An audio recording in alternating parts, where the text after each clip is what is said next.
Smiling. श्रमण भगवान महावीर स्वामी के चरणों में कोटिशः वंदन। कर्नाटक गज केशरी घोर तपस्वी परम पूज्य गुरुदेव गणेश लाल जी महाराज साहब, दक्षिण केशरी पूज्य गुरुदेव मिशीलाल जी महाराज साहब, आचार्य भगवान पूज्य गुरुदेव आनंद ऋषि जी महाराज साहब, महाराष्ट्र प्रवर्तनी पूज्य गुरुनी मैया प्रभा कौर जी महाराज साहब, वात्सल्य वारिधि पूज्य गुरुनी मैया प्रकाश कौर जी महाराज साहब एवं समस्त स्वर्गस्थ दिव्य भव्य चारित्र आत्माओं के चरणों में भावपूर्ण कोटिशः वंदना। परमाराध्य परम वंदनीय वैराग्य बोधि के दाता परम पूज्य सुशील कौर जी महाराज साहब एवं इस जन शासन के ज्ञानी ध्यानी तपस्वी आत्माओं को हम सब की श्रद्धापूर्ण भक्तिपूर्ण कोटिशः वंदना। धर्म जिज्ञासु भाइयों, सुशीलवती माताओं एवं बहनों, श्रीमद् ज्ञाता धर्म कथा सूत्र की पावन पवित्र और प्रेरक ऐसी कहानियां आप श्रवण कर रहे हो। परमात्मा ने जिन कहानियों को आगम का अंग बनाया, ऐसी कहानियां श्रवण करके निश्चित हमारे जीवन में आनंद और मंगल की प्राप्ति होगी। मानव संपदा का द्योतक है, मानव यह संपदा का सेवक है। संपदा का संबंध जैसे बाहर से है वैसे भीतर से भी है। बाह्य जगत की संपदा का नाम संपत्ति है और आंतरिक जगत की संपदा का नाम सन्मति है। शरीर की स्वस्थता हो या प्रभावी सत्ता, अपूर्व सौंदर्य हो या स्नेही संबंध, अनूठी लेखन कला हो या अद्भुत वक्तृत्व शक्ति, सब बाहरी संपदा है। ये सब बाहरी संपदा के रूप ही है जो रिद्धि समृद्धि बढ़ाते हैं, किंतु भीतरी जगत की संपदा में वह ताकत है जो तमाम दोषों का नाश कर देती है। सन्मति के कारण ही संयम जीवन में प्रसन्नता और पवित्रता बनी रहती है। सन्मति या संबोधि के द्वार खोलती है तो साधना में वृद्धि होती है। प्रत्युत आत्मशुद्धि के कारण मोक्ष की प्राप्ति होती है और इसी आशय को भगवान महावीर ने श्रीमद् ज्ञाता धर्म कथा सूत्र के 7वें अध्याय में रोहिणी की कथा से साधकों को 4 प्रकार की मानसिकता को समझाकर उभारा है। सन्मति का आदर्श सुरक्षा से भी मौलिक है। इस तथ्य को स्पष्ट करने वाली कथा में न चारित्र का उल्लेख है, न कोई दार्शनिक विषय है, मात्र पारिवारिक परिवेश के तले परमार्थ को उद्घाटित किया है। इससे प्रमाणित होता है कि परमात्मा महावीर स्वामी ने आध्यात्मिक एवं धार्मिक उपदेश के साथ पारिवारिक तथा सामाजिक प्रबंधन के भी सूत्र प्रस्तुत किए हैं। अवस्था के साथ व्यवस्था कैसे श्रेयकारी बनती है, इस ओर भी ध्यान आकर्षित किया है। पारिवारिक प्रसंग द्वारा व्यक्ति, परिवार, समाज एवं अध्यात्म का क्रम समझाकर सामान्य रूप से साधकों की विचारधारा का चित्रण किया गया है।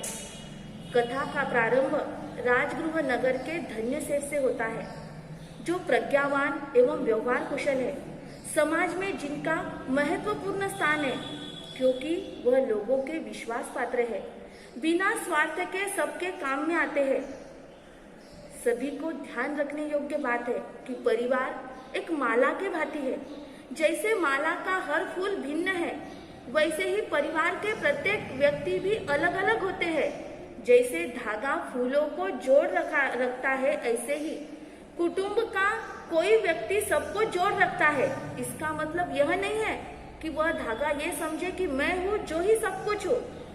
सभी जानते हैं अच्छी माला में डोरी दिखाई नहीं देती, लेकिन क्या दिखाई देते हैं?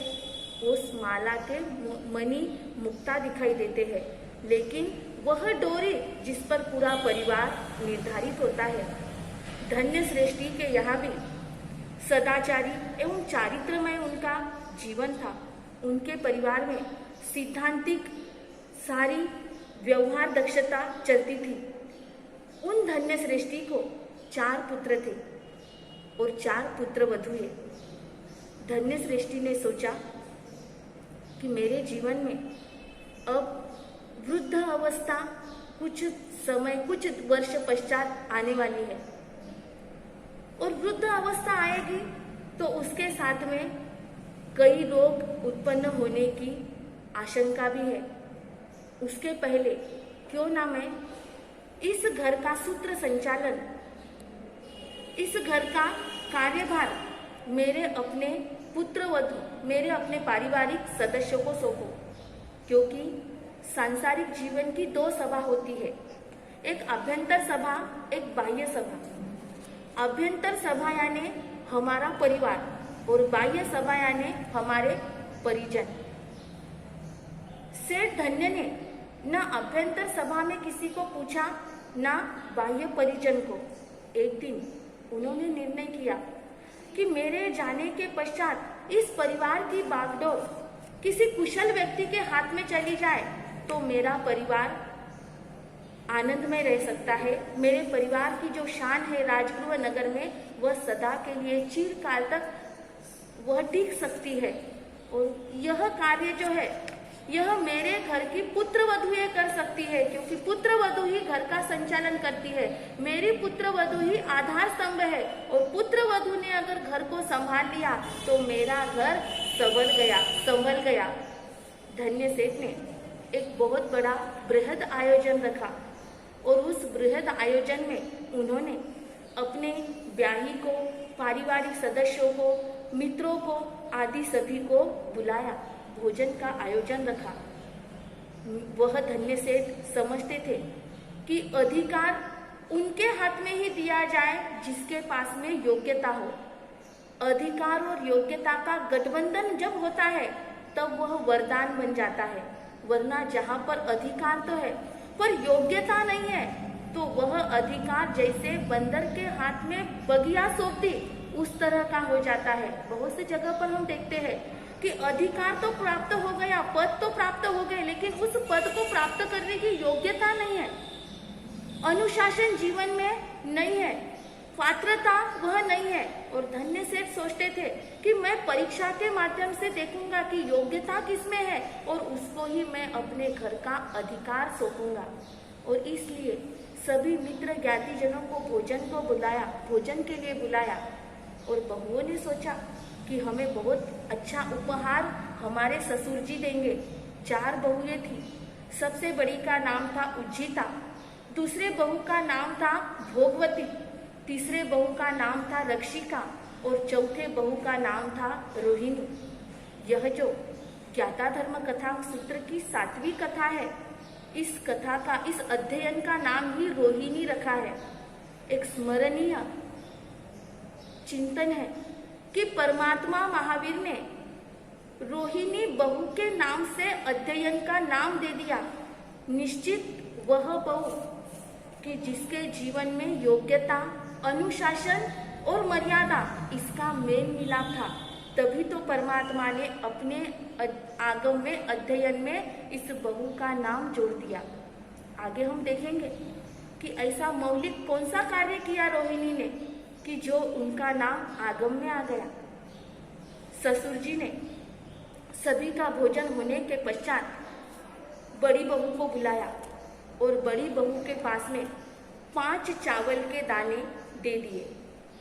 बड़ी बहू उज्जिता ने सोचा, इतना बड़ा समारोह रखा, इतने सारे लोगों को बुलाया और सिर्फ 5 चावल के दाने उपहार में। ससुर जी की सखी आ गई है। यह तो क्या है, 5 चावल, मेरे घर में कितने गोदाम भरे हुए हैं, 5 चावलों का क्या मूल्य है। और वहां से थोड़ी आगे गई और सबके सामने खिड़की से उस चावलों को फेंक दिया। 2 नंबर की बहू भोगवती को बुलाया। भोगवती आई।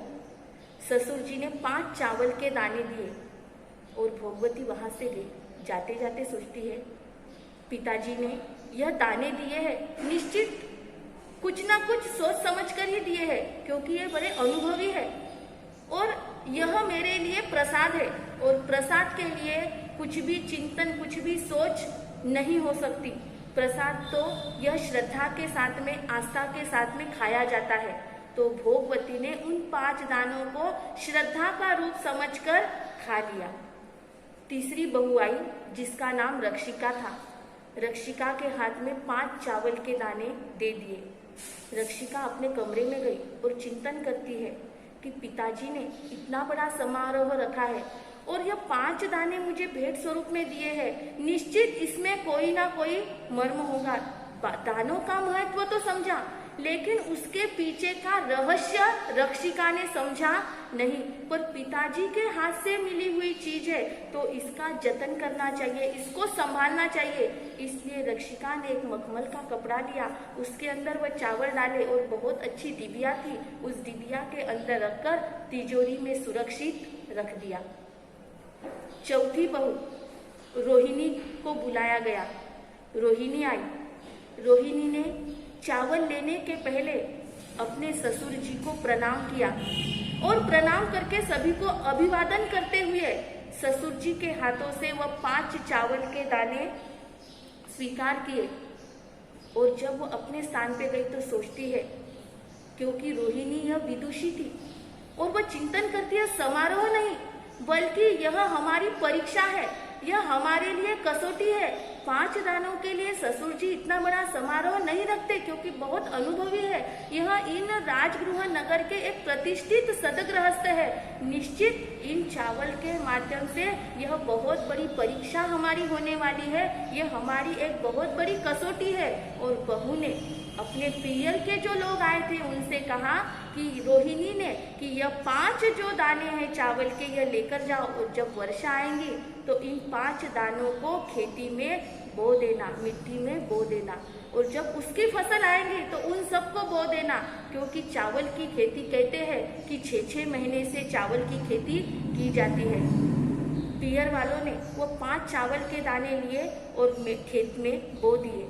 6 महीने के बाद 5 चावल की 5 फसल आई और उसमें कई चावल आए। ऐसे वह चावल की बढ़ोतरी होती गई। 5 वर्ष का समय यूं ही निकल गया।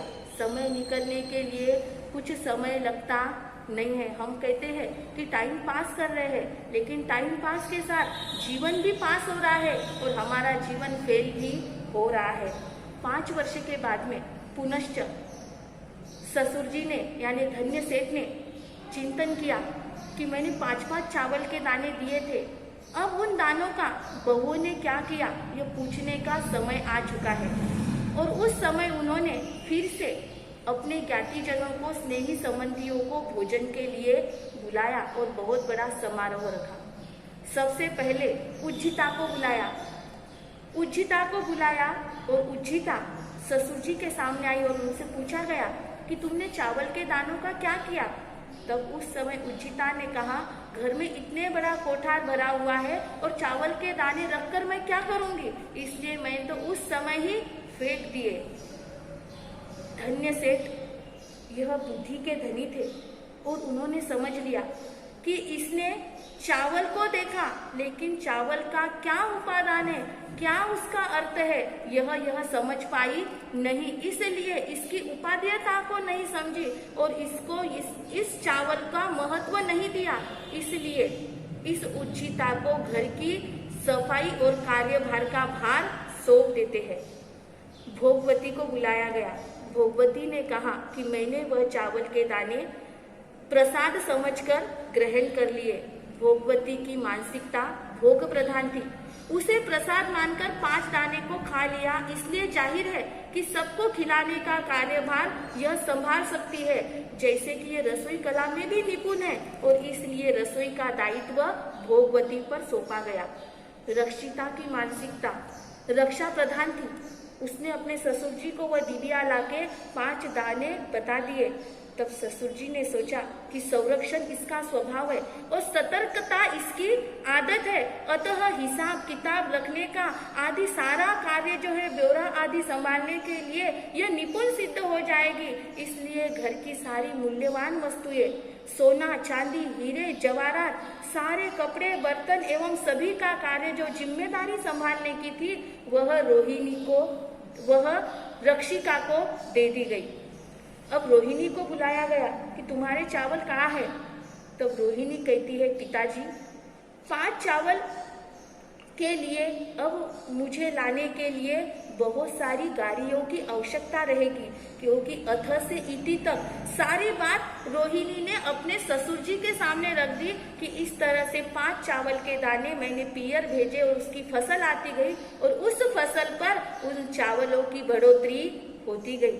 जब रोहिणी की बात सुनी तब उस रोहिणी की प्रकृति उन्नत विचारों का प्रतीक सिद्ध हुई। उसकी मानसिकता में विकास की सुगंध थी और रोहिणी के पास दूरदर्शिता, समझदारी, विनय, विवेक और विकास की अपार क्षमता है और इसलिए उसको परिवार की प्रमुखा यह घोषित किया गया और सारे पुत्र वधुओं के लिए कहा गया कि आपको जो भी कार्य करना है यह रोहिणी की सलाह लेकर आपको कार्य करना है। घर का पूरा कार्य का भार जो है यह रोहिणी संभालेंगी।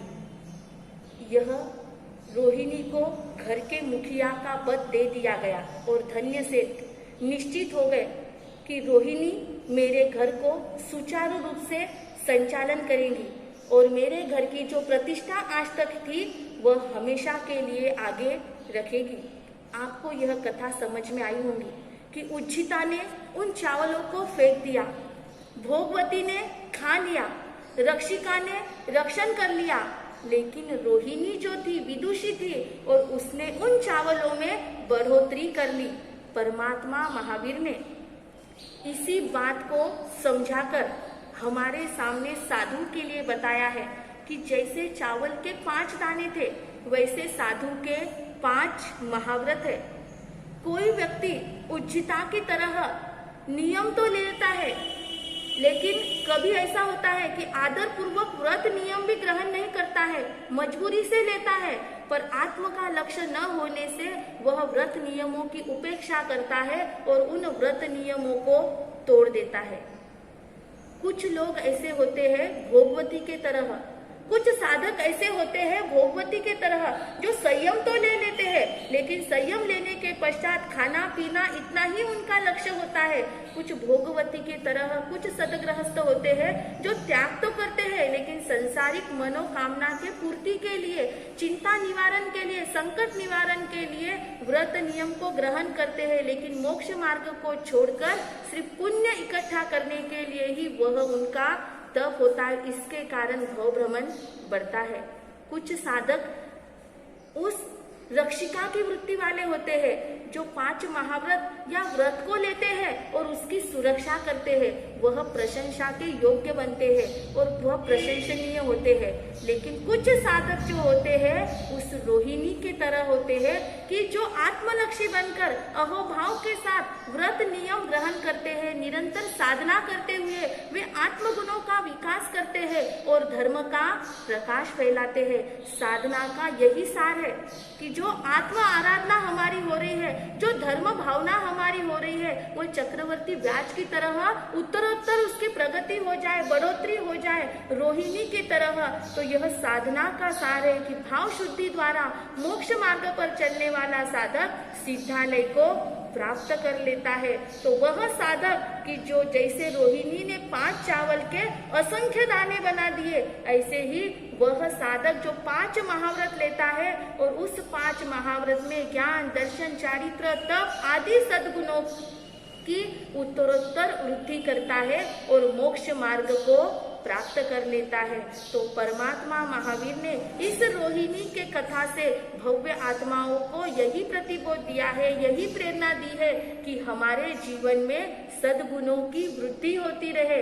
जैसे धर्म हम करते हैं तो इस धर्म को सिर्फ औषधि ना समझे, क्योंकि औषध कब ली जाती है कि जब व्यक्ति रोगग्रस्त होता है तब औषध लेता है और जब वो ठीक हो जाता है तब औषध बंद हो जाती है। लेकिन धर्म यह श्वास के समान होना चाहिए कि जो हमारे जीवन में हर पल हर क्षण हमारे साथ में रहे। यही इस कहानी का प्रेरक बोधक, ऐसा यह परमात्मा का संदेश है, यही सार है, यही बोध है कि हमारे जीवन में धर्म की वृद्धि होनी चाहिए, तभी हमारे अंतर के पट खुल सकते हैं। तो आज की यह कथा जो ससुर और 4 पुत्र वधू की कथा जो आपने श्रवण की, परमात्मा ने जिसे साधक के साथ में जोड़ा है, तो हमें भी हमारे जीवन में सद्गुणों की वृद्धि करना है। जो सद्गुणों की वृद्धि करेगा उसके जीवन में सदैव आनंद ही आनंद होगा।